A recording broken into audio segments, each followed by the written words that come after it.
បប្រាអ្នកផ្លូវចៅមកការស្លាអមងគល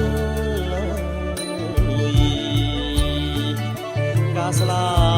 មង្គល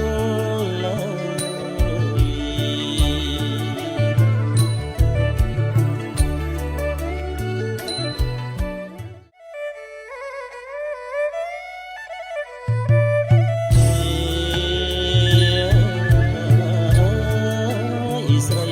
ល្អស្រីល្អអត់តងរង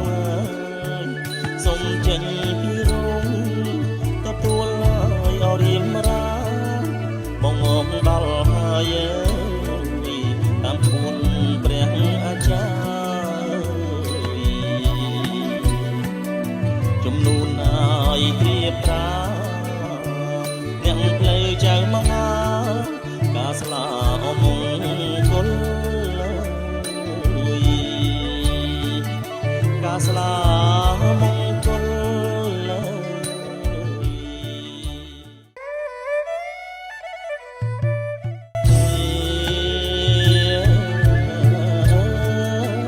ស្រី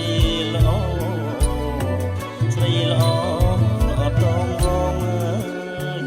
សុំចេញ